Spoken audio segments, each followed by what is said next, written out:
विश्व में वो हैसियत रखते हैं आज की डेट में कि अन्य देश हमसे उम्मीद लगाए बैठे हैं। अयोध्या मंदिर पर नौकरी मिल रही, भीख मांगने की ट्रेनिंग दी जा रही वहाँ। मैं आपसे बता देना चाहता हूँ, आप क्या बोलेंगे? जब चुनाव आता है तो हिंदुस्तान पाकिस्तान ये लोग करवाते हैं, हिंदू मुसलमान करवाते हैं। कोई ऐसा उनके कहने का तात्पर्य भारतीय जनता पार्टी जब चुनाव आता है तो भारतीय जनता पार्टी के पास सिर्फ 4 मुद्दे हैं, हिंदुस्तान पाकिस्तान, हिंदू मुस्लिम और गरीब अमीर का कोई उनके पास मुद्दे नहीं है, पढ़ाई लिखाई नौकरी का कोई मुद्दा नहीं है। कौन घोटाला कर दिया? है ना पैसा कौड़ी का मंदिर बनवाओ थे हम ना जानते मोदी से, हम तो बहुत जमाने से मोदी से नाराज। ये घोसी लोकसभा है जहां से ओम प्रकाश राजभर जी के बेटे बीजेपी के साथ गठबंधन में चुनाव लड़ रहे हैं और समाजवादी पार्टी के कैंडिडेट फाइनल कर दिए गए हैं, बसपा के कैंडिडेट अभी फाइनल नहीं किए गए हैं।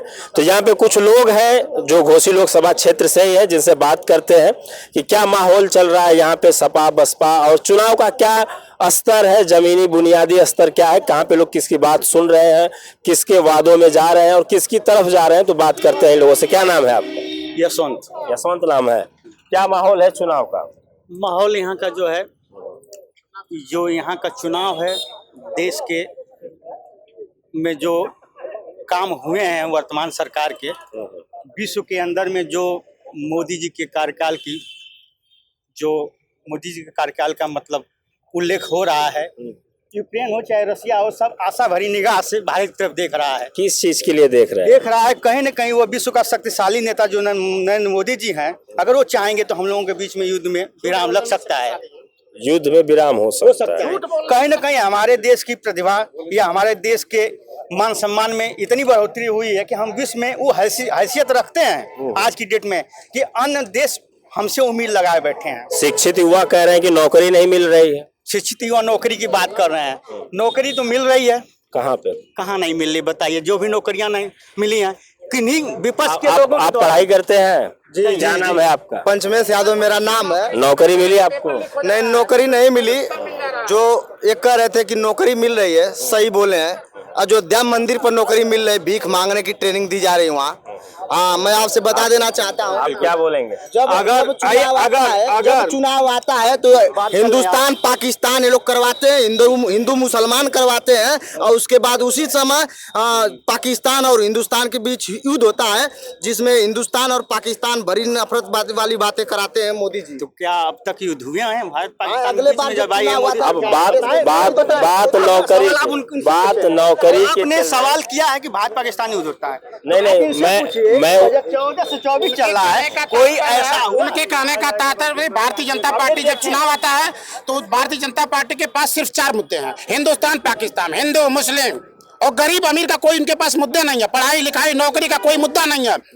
उत्तर प्रदेश में भारतीय जनता पार्टी की गवर्नमेंट है और उत्तर प्रदेश में पेपर लीक हो जा रहा है, नौजवान रोड पे पकौड़ा बेचने को मजबूर हो गया है। आप कह रहे हैं कि नौकरी मिल रही है, रोजगार मिल रहा है, ये कह रहे हैं कि पकौड़ा बेचा जा रहा है। अगर मैं ये कह रहा हूँ कि अगर नौकरी नहीं मिल रही होती, ठीक है, पेपर लीक हुआ है, उसकी बहुत बड़ी कार्रवाई हुई होगी। आपको पता है कि पेपर लीक करने वाले आप ही लोगों के माध्यम से हमने भी नाम को सुना और जाना। आपको पता है एक के माध्यम से सुने और जाना। आपको पता है एक इसमें भूमिका है, सरकार को बदनाम करने की बड़ी भूमिका है। अच्छा, सरकार को बदनाम करने की बड़ी भूमिका है। ऐसा नहीं होगा। पेपर लीक कौन बदनाम कर रहा है? भाई जो लीक किया है वही ना बदनाम किया है। तो लीक किया तो उसको सजा तो मिल रही है, ऐसा होना नहीं चाहिए। क्या हुआ? भारतीय जनता पार्टी की है और लीक कर रही है समाजवादी पार्टी पेपर लीक।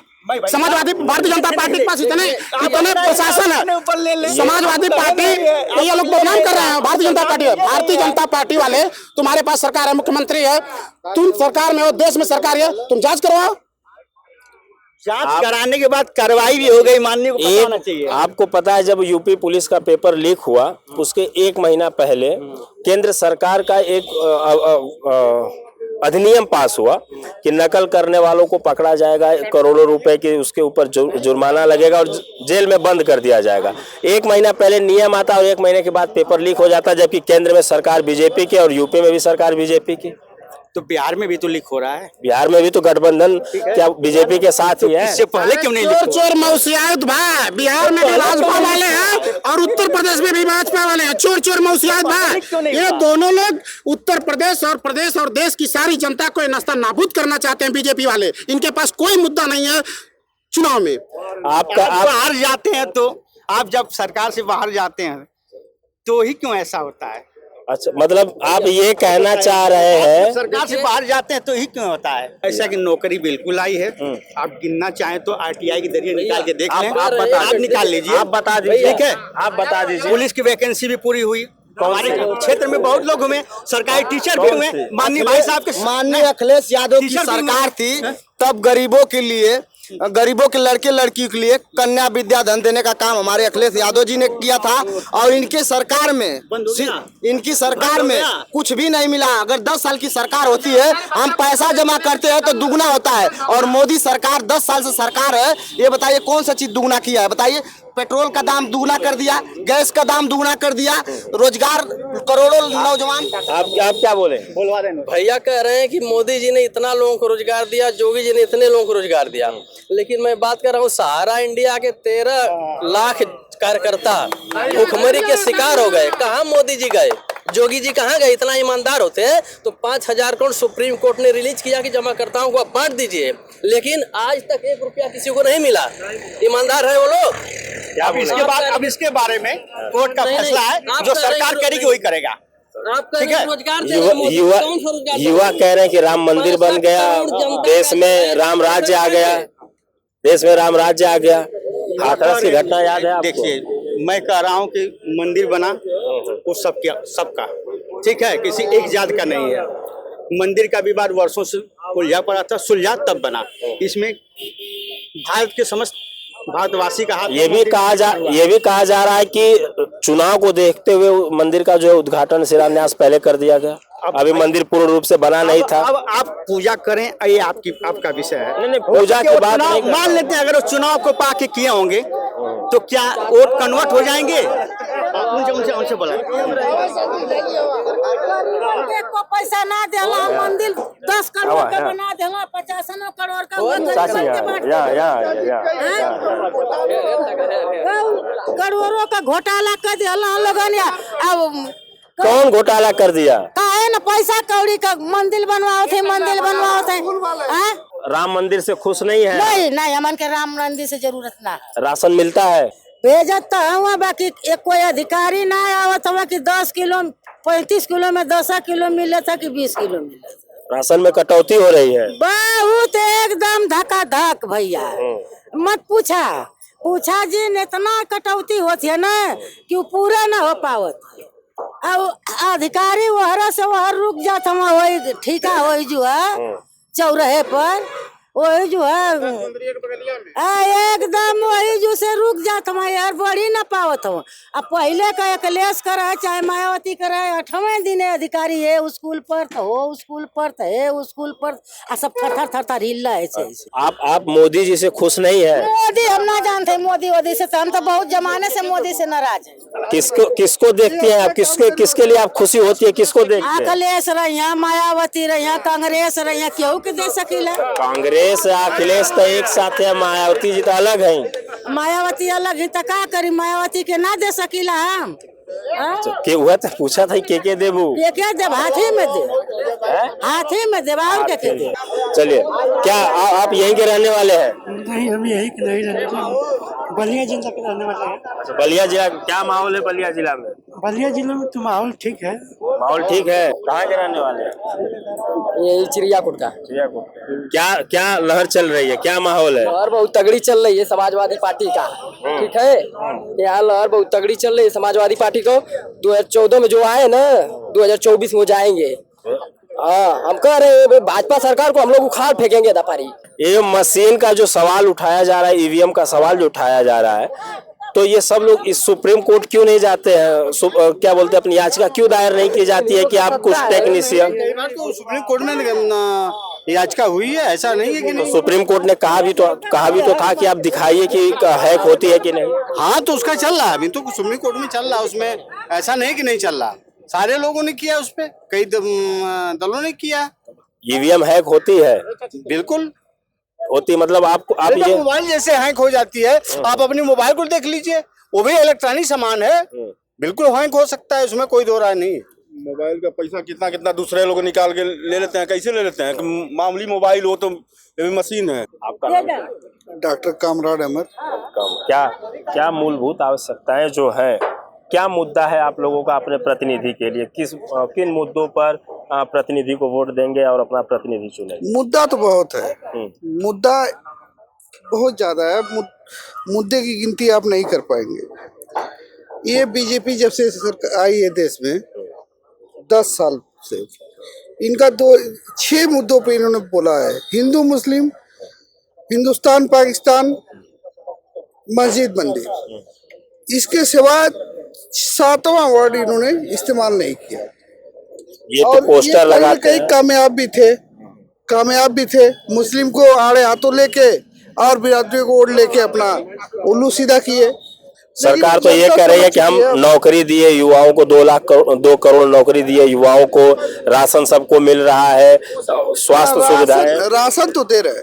इसी तरह 5 साल और राशन दे देंगे तो जो इनकी आने वाली नस्ल है वो इनको गाली देगी और कहेगी अपने लोगों से कि आपने 5 साल के 5 किलो राशन पे देश को बेच दिया। अगर ये 5 किलो राशन लेकर बीजेपी को वोट करेंगे तो आने वाली नस्ल इनको गाली देगी। क्या नाम है आपका? हमारा नाम रामदरस, मैं बहुजन समाज पार्टी का जिला सचिव हूँ और यहाँ मोहम्मदाबाद का प्रभारी हूँ। क्या चल रहा है चुनावी माहौल? चुनावी माहौल आने वाला, जितने बेरोजगार हैं ये 5 किलो राशन पर लॉलीपॉप दे करके युवाओं को जो है ठगने का ये काम कर रहे हैं। 5 किलो राशन से कुछ होने वाला नहीं है।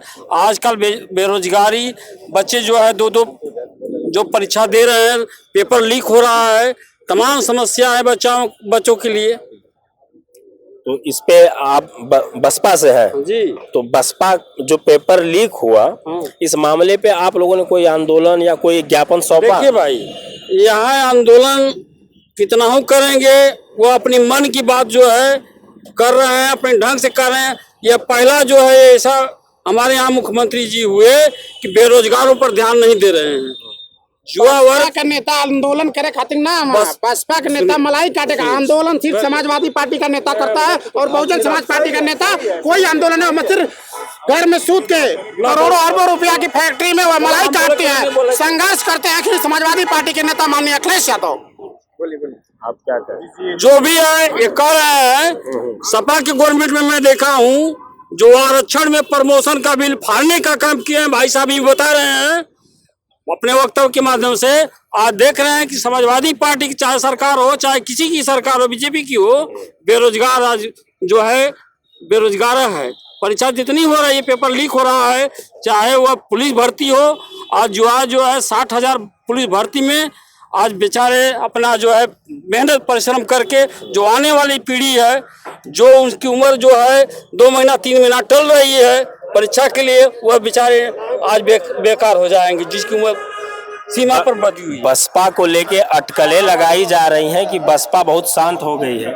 हमारी सुश्री बहन मायावती जो भी निर्णय लेती हैं वह ठोक ठहरा कर लेती हैं। उनका भी जो निर्णय, जो भी निर्णय लेती हैं वो अपने कार्यकर्ताओं के बदौलत पार्टी को मजबूत करके, कार्यकर्ता एक एक बूथ पर, एक एक गांव चल करके जो बहन जी का फैसला उसको मानने के लिए तैयार रहता है। अच्छा, आप बहुजन समाज पार्टी की राष्ट्रीय अध्यक्ष जो भी फैसला लेती है भारतीय जनता पार्टी के हित में लेती है। 7 साल से समाजवादी पार्टी भारतीय जनता पार्टी के खिलाफ सड़कों पे संघर्ष कर रही है और बहुजन समाज पार्टी की राष्ट्रीय अध्यक्ष कमरे से बाहर नहीं निकल रही है। कमरे से बाहर नहीं निकलने वाली बात तो अखिलेश जी के लिए भी बोली जाती है। वो दूसरे लोग अखिलेश जी पे निराधार आरोप लगाते हैं लोग। आप मीडिया वाले आप पता कर लीजिए, अखिलेश यादव 7 सालों से समाज में चौराहे पर आंदोलन करके फेंक दे रहे हैं और बहुजन समाज पार्टी की अध्यक्ष कभी बाहर नहीं निकली, किसी कार्यकर्ता के दरवाजे पर तक नहीं गई। सिर्फ समाजवादी पार्टी एक ऐसा नाम है जो भारतीय जनता पार्टी के खिलाफ मुंह तोड़ जवाब देगी। मैं इनको भाई साहब को बताना चाहता हूँ, बहुजन समाज पार्टी भारत की 3रे नंबर की पार्टी बिना लड़ाई किए नहीं आई है, कार्यकर्ता की बदौलत आई है। मान्य बहनी जो लेंगी वो अपने दम पे लेती हैं और हमारे जैसे कार्यकर्ता बिल्कुल बहन जी के साथ खड़ा है। और देखिए मान्य बहन जी अभी 5-8 जो में जो चुनाव हुआ था, अभी बहुत जल्दी हुआ था। पहले नंबर पे बीजेपी थी, दूसरे नंबर पे कांग्रेस थी, तीसरे नंबर की पार्टी बहुजन समाज पार्टी थी, और किसी का पता नहीं था। इसलिए कि देखने में लगता है पूरे देश में, चाहे तेलंगाना हो, चाहे कर्नाटक हो, चाहे मध्य प्रदेश हो, हर जगह हमारा वोट है। हमारा पूरे देश में वोट है, पूरे प्रदेश में जहाँ जहाँ हमारे वोट हैं, चाहे कोई ऐसा नहीं है। हमारे समाजवादी पार्टी की तरह खाली यही उत्तर प्रदेश के अलावा कहीं उनका अता पता चलता है अखिलेश का, 2022 में का। तेलंगाना हो, राजस्थान हो, चाहे उड़ीसा हो, चाहे आप हरियाणा हो, चाहे पंजाब हो, हम बहुजन समाज पार्टी के माननीय बहन जी के तले सारे लोग खड़े हैं। और आने वाले दिन में आपको बता दे रहा हूँ भाई साहब, आने वाले दिन में जो हमारा 24 में चुनाव होने जा रहा है, आज माननीय बहन जी 1 नंबर की हीरो रहेंगी और प्रधानमंत्री बनेंगी इस बार। हरियाणा में कितने विधायक हैं आपके? हमारे विधायक न हो, हमारे पास वोट है। आने वाला 24 को सबको बताएगा। 2022 में विधानसभा लड़े थे आप? हाँ बिल्कुल लड़े थे। क्या स्थिति थी? हमारे पास एक विधायक है।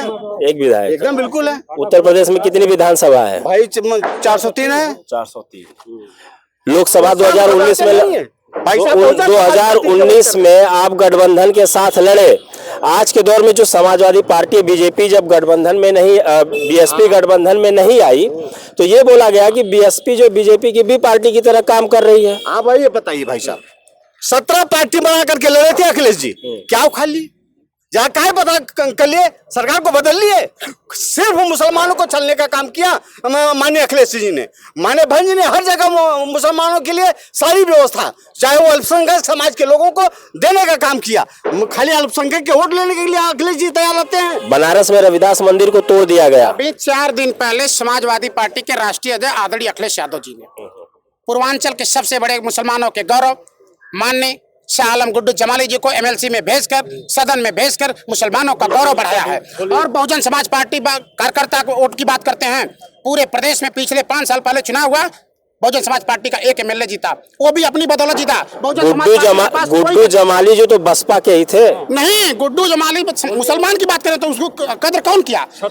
उनका सम्मान कौन बढ़ाया? बहन जी के पास कुछ भी नहीं है। बहन जी के पास सिर्फ भड़काऊ भाषण के अलावा कुछ भी नहीं है। भाई साहब, ये जो कह रहे हैं, माननीय अखिलेश जी अगर इतने रहते जो अपने कार्यकर्ता मुसलमान है, जो काफी दिनों से डंडा लेकर वोट हो रहा है, उसको क्या नहीं बात है? वो जो कि अरबपति होते हुए उनको अगर एमएलसी भेज दिया तो क्या हुआ? अरे कार्यकर्ता को भेजते जो लाठी डंडा खाता है, जो मुस्लिम समाज का चटाई बिछाता है, अगर उसको एमएलसी बनाते, वो अपने समाज में एक रोल देता। क्या ये बात करेंगे? ये लोग अपनी बात करते हैं। क्या इनकी मजबूरी है कि आजमगढ़ से 2-2 एमएलसी दिए हैं? 36 मुसलमान एमएलसी के लिए तरस रहे हैं। क्या बोलेंगे आप? ये कह रहे हैं कि आजमगढ़ से 2 मुसलमानों को दिया गया है, वो भी जो पैसों वालों को। आरोप लगाया जा रहा है कि पैसे वालों को एमएलसी बनाया गया। गुड्डू जमाली कहीं कोई पैसा वाले नहीं है। गुड्डू जमाली सामाजिक आदमी है और उनके पास एक मुसलमानों का एक तादाद वोट है। समाजवादी पार्टी, बहुजन समाज पार्टी गुड्डू जमाली का सम्मान नहीं कर पाई, इसलिए गुड्डू जमाली का सम्मान समाजवादी पार्टी ने किया। 2019 में समाजवादी पार्टी गुड्डू जमाली का सम्मान नहीं कर पाई थी।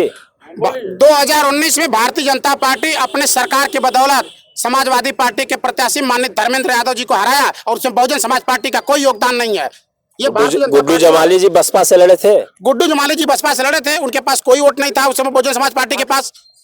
मेरा सवाल ये है कि उस टाइम सम्मान नहीं हो पाया था, सपा सम्मान नहीं कर पाए गुड्डू जमाली जी का, क्यों? उस समय समाजवादी पार्टी में वो नहीं रुचि रखते थे, आज उनकी रुचि रही समाजवादी पार्टी ने उनका सम्मान। मतलब आपका प्रतिनिधि आपकी पार्टी से चुनाव लड़ता है, साइकिल के निशान पे, हाथी के निशान पे चुनाव लड़ता है और जीतता है, फिर अपनी पार्टी बदल देता है। ऐसे अपने प्रतिनिधि के बारे में आप लोग क्या सोचते हैं? ये गलत है। आप क्या बोलेंगे ऐसे प्रतिनिधि के बारे में? आगे आ जाइए। ऐसा सर कि ऐसे प्रतिनिधि जो दल बदलू हैं, इनको चुनाव लड़ने से रोकना चाहिए। कोर्ट का कोई ऐसा फैसला है कि ये लोग लड़े नहीं, जो भी दागे हैं उनको निकाल दिया जाए चुनाव से। दल बदलू तो अब इस तरीके से गुड्डू जमाली भी हो गए। हइये हैं सर, जब बदल रहे हैं तो हइये हैं। यहाँ से कौन चुनाव लड़ रहा है? किस दल से? टिकट नहीं, बीजेपी से? नहीं सर, हम किसी दल से नहीं है। बीजेपी से कौन वोट तो देंगे? आपको मालूम नहीं है अभी कौन दल से कौन लगा? आपको मालूम है? बीजेपी से एक बहुत बड़ा झूठा गाली गलौज देने वाला व्यक्ति ओम प्रकाश राजभर के खाते में यह सीट गई है। अब ओम प्रकाश राजभर जी जिसको चुनाव पर मैदान में उतारे। चलिए, तो ये जोश है